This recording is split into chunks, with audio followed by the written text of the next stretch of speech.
Well, hello, Tim Crosby here, and I got the blues. Yes, I do. You can tell by my face. Actually, what I got is I have a blues lick, and the story of this blues lick, my story of it, is when I was first learning how to play the guitar as a teenager, somebody turned me on to Hot Tuna, Jorma Kaukonen and Jack Cassidy, who, by the way, I keep seeing on the socials that they are still touring, they are still playing. They're well into their 80s and still playing some Hot Tuna blues, some great stuff. So anyway, I was really inspired by that. I didn't care for their other band, Jefferson Airplane, and it was okay, but I really liked the Hot Tuna blues, doing the acoustic music, acoustic guitar, Piedmont blues, and I wanted to find more of that. So I was the Woolworth's cutout bin of records, and I found a Dave Van Ronk record. Turns out Dave Van Ronk has a really interesting history. He was in the early 60s in Greenwich Village in New York City. He was a big deal. He was like one of the big folky center points during the years when Bob Dylan showed up there. If you've seen the Bob Dylan movie with Timothy Chalamet, or Chalamet, however you say it, Dave Van Ronk shows up as a minor character in that movie. So there's Dave Van Ronk, who was an outstanding interpreter of Piedmont and Delta blues, played on the acoustic guitar.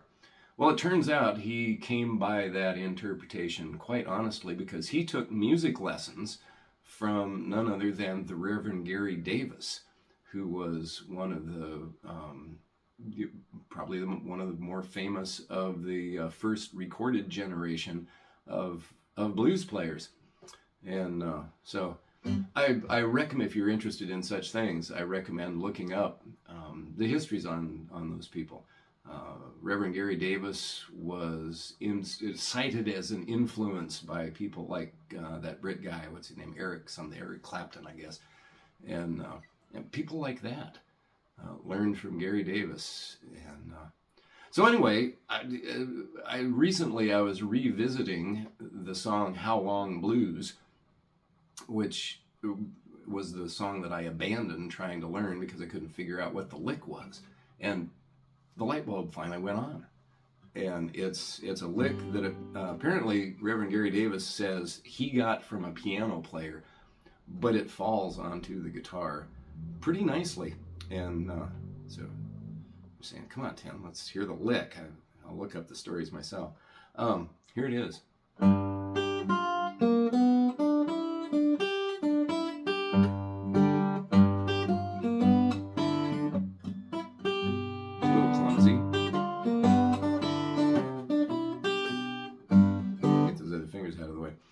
I got it all tabbed out for you, and as I was practicing a little bit, because I still really need to practice a lot more, get it into my fingers better, I thought, G is not the only chord shape you could do that in. Because it's such an all-purpose blues lick. What would happen if we moved it over to an E shape?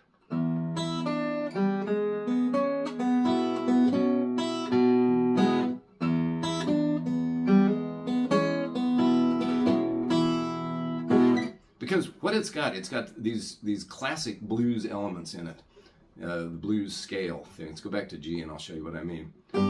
You've got the flatted 7, which is in almost every blues chord and every blues scale. So there's the 1, 7, flat 7. So you have G and a G7. And you also have this move from the flat 3 to the regular 3 in a G chord. That would be a B flat to a B natural. So you get which is the foundation of lots of these blues licks. So 1, 7, flat 3, regular 3.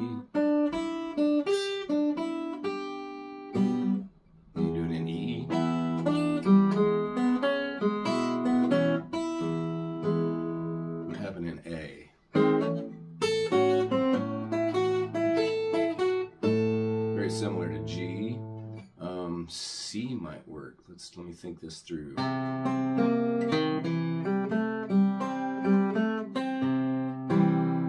right, we got C, A, G, E, D. D will be clumsy. Let's leave D out. But anyway, there is the Purloined Blues Lick #1. Purloined because I stole it from Dave Van Rock, who learned it legitimately from the Reverend Gary Davis. So, good blues playing to you, and I'll see you again. Oh, there's tab for this. Look around someplace here on the website, and see you.